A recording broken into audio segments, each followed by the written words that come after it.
I'm Logan Crawford, and right now on Spotlight, we dive deep with Hal Tough, author of a great book.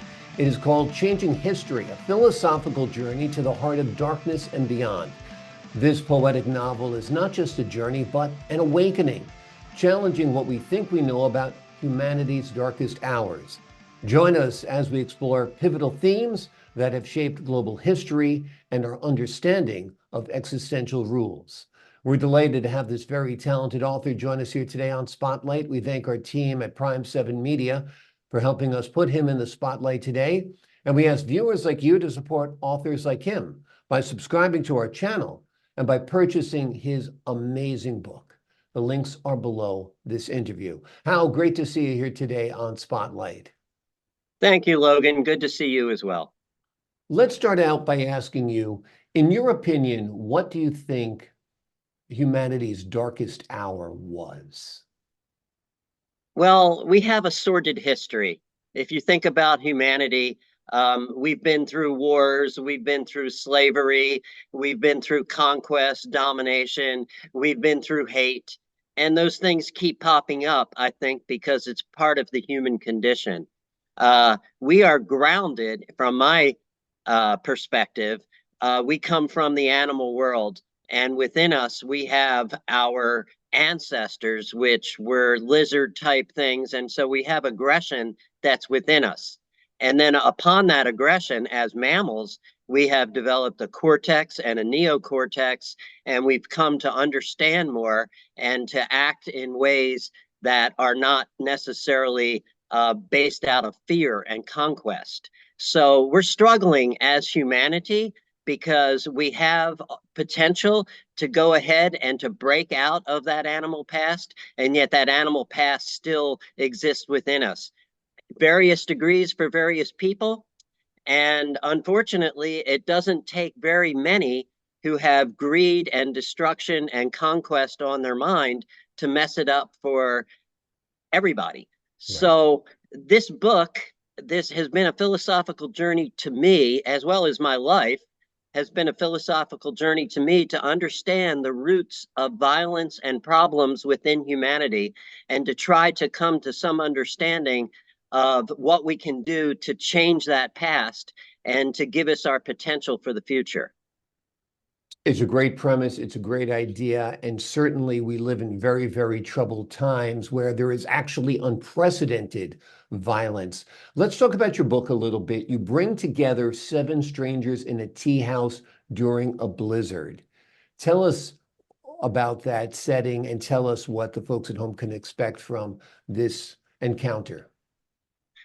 Well, they meet in a tea house in Tibet in the remote Himalayan mountains. And Tibet has always, since I was a child, has always been interesting and intriguing to me. Um, a, a while ago, I was able to take a trip to Tibet. I've always been very interested in Buddhism and Tibetan Buddhism. And I took a trip in Tibet, and I cycled across Tibet for 500 miles from Lhasa to Everest Base Camp, known as Chomolungma to the Tibetans, and then back to Kathmandu. And I got really immersed in the culture and the people, and met lots of people and communicated in ways that didn't require language because we didn't speak the same language. So I had been a philosophy student in college. I had double majored philosophy and mathematics, and I loved philosophy, and I loved the idea that we're talking about, the nature of life, the nature of knowing, what sort of God or controlling being or nature of the universe. And that was all great. But at the time, I felt like it was just speculation to me. So I decided at that point to change my career, not necessarily going into advanced philosophy, but going into mathematics, figuring that mathematics would be pay my bills better than a company hiring a a company philosopher. So I spent my life doing all kinds of different things, Logan, all kinds of jobs and travel. And this trip to Tibet made it all come together. It was at a sort of a pause in my life, and I was inspired by the Tibetans and the Tibetan monks and nuns and the monasteries and the countryside and the high mountain air. And I was thinking, well, I want to bring all of this idea about people and social philosophy together. And I started thinking about Chaucer and Canterbury Tales. And back when Chaucer wrote that, he was more or less describing the world through the voices of these people staying in an inn at night. So it came to me that I will have people from all around the world meeting by happenstance in a Tibetan tea house and kind of talk about what it is that brought them to Tibet and have their stories be basically interrelated because we have an interconnected world. Even though they're living in different places on the globe, the things that are affecting their lives are connected to what's going on in other parts of the planet. Exactly. Global destruction, environmental destruction, that's universal. We're all connected in that. The same with war and so forth. Yes, sir. Tell us a little bit about the themes that you explore and how they relate to today's societal struggles. Well, economically, we are related throughout the world. And what happens in one place and the benefits in one place may be destruction in another place. Um, we have struggles that go on between us, and it's because we identify with various groups. Sometimes they're national groups, sometimes they're religious groups, sometimes they're social groups. And we have very, very strong connections with these groups. And one thing about grouping is that we usually feel safe and content within our group, and those outside the group can come to be thought of as enemies or as problems. And so, this world that we live in, we have all these groups, yet we're all humans, yet we have all the same basic needs. And it occurred to me that there are things that connect us, very, very basic things that connect us. And if we as humans started to think along those lines, we might be able to act in a better way where we can make a better planet for everybody rather than struggling. One of the things that came up super clear to me is that water is the basis of life. Water is what sustains us on this planet. Within each of us, we carry 70 to 80% of us is water. Those water molecules that are within us have been circulating through all history. From the dinosaurs, there's water molecules in me that were part of dinosaur pee. There's water molecules in me that were part of you. Yeah. We are so interconnected. So at that level, if we as humans can get beyond all of these more or less artificial boundaries and begin to have some reverence for water, the sources of water, and the fact that water connects us, and if we could do that, we could come to some understanding as humans globally. Tibet is the source of water for 20%, over a billion people in the world, 20% of the world's population. So, in that sense, and some of these characters in the book are dealing with water and water crises in where they live. It was inspiring for them to come to the top of the world and have a realization that this is the point source of water for a large part of our globe, and it needs to be protected. And so part of the book goes into the history of Tibet, just kind of briefly, but what happened when Tibet was conquered by the Chinese and the reasons for the Chinese conquest. Amazing. Great, great story, like I mentioned from the beginning. The interconnectedness themes, the theme about keeping water pure is so important. How do you hope your book will impact readers' perspectives on history and their role in changing it? That's a good question. Thank you. The notion of changing history, we've kind of tossed that phrase around a lot these days. Like some basketball team scores more points one year and they say, okay, well, they changed history. But my notion of history is quite a bit different.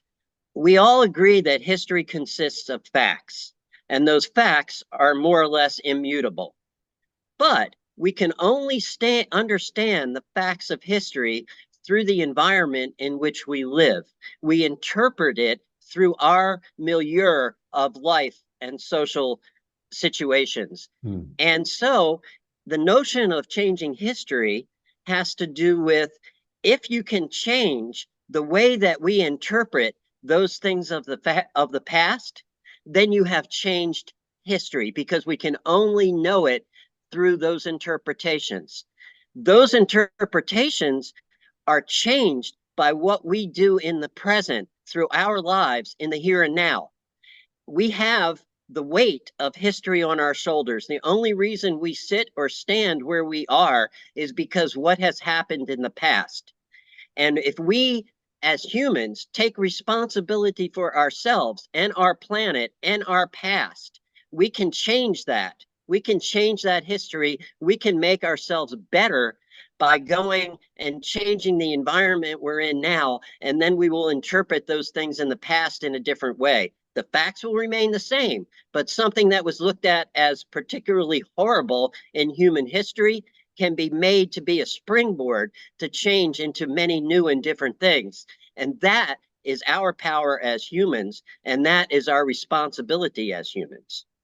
Wonderful. And you more than talk the talk, you walk the walk. Your lifestyle alone, living in the Ozarks, is a sustainable life, it seems. Tell us a little bit about your living a little bit off the grid there. Well, thank you. Um, I had traveled a lot of different places, and I came to this place in the Ozarks a little over 40 years ago.